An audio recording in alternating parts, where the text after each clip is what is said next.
శబరిమలపైన అయ్యప్ప కోరినట్టుగా ఆలయ నిర్మాణాన్ని అతి వేగంగా జరిపించాడు రాజశేఖర మహారాజు.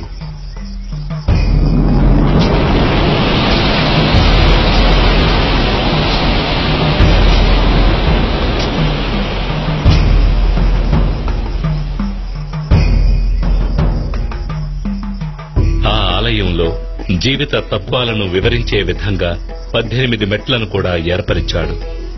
ఈ 18 పవిత్రమైన మెట్లు 18 కొండలకు, 18 మంది దేవతలకు, 18 తత్వాలకు ఆనవాలుగా ఉన్నాయి. 18 కొండలైన ఎంజిపారమల, కాళైకట్టిమల, పుదుచ్చేరిమల, కరిమల, తలైపారామల, దేవరమల, శ్రీపాదమల, మైలాడుమల, మాతంగమల, కాల్కిమల, చిట్రంబలమల, సుందరమల, నాగాంబలమల, గౌండమల, నిలక్కల్మల, నీలిమల, పొన్నాంబలమల, శబరిమల వంటి కొండలను 18 మంది దేవతలైన వినాయకుడు, శివుడు, పార్వతి, కుమారస్వామి, బ్రహ్మ, విష్ణు, రంగనాథుడు, కాళి, యముడు, సూర్యుడు, చంద్రుడు, కుజుడు, బుధుడు, బృహస్పతి, శుక్రుడు, శనీశ్వరుడు, రాహువు, కేతువు అనే దేవతలను 18 తత్వాలైన చూడడం, వినడం, సువాసన, రుచి, స్పర్శ,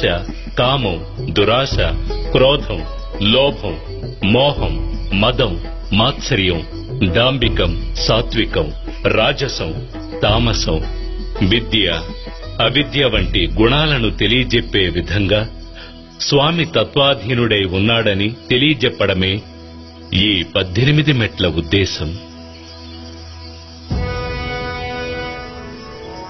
ఆలయ నిర్మాణం పూర్తి కాగానే అయ్యప్పకు ఎటువంటి విగ్రహం ఏర్పాటు చేయాలనే సమస్య వచ్చింది.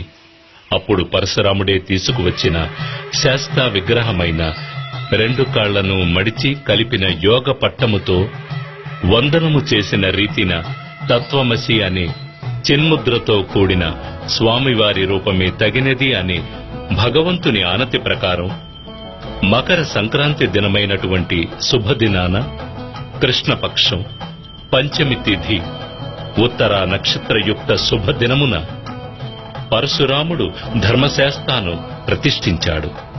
నాటి నుంచి ప్రతి సంవత్సరం మకర సంక్రాంతి నాడు అయ్యప్ప తన భక్తులకు దర్శనమిచ్చి పరిపాలిస్తున్నాడు. తద్వారా తన గురువుకిచ్చిన మాటని నిలబెట్టుకున్నాడు. తనని శరణు కోరిన వారికి సద్గతి లభిస్తుందని తెలియజేసే విధంగా కుడి చేతిని కుడి మోకాలపైన ఉంచి అభయహస్తంతో అనుగ్రహిస్తున్నాడు అయ్యప్ప.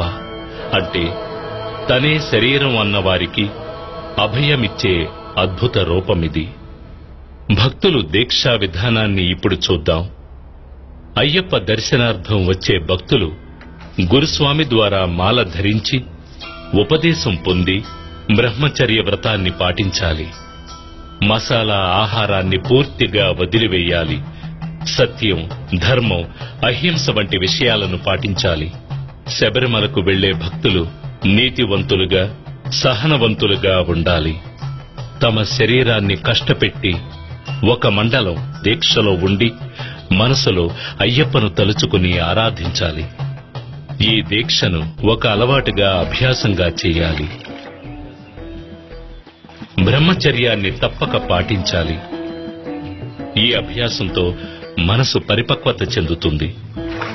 దీక్షలో ఉన్న భక్తులు ఉదయం, సాయంత్రం 2 వేళలా స్నానం చేసి నీలం లేదా నలుపు లేదా కాషాయ వస్త్రాలు ధరించి అయ్యప్ప శరణు చెప్పి పూజించాలి.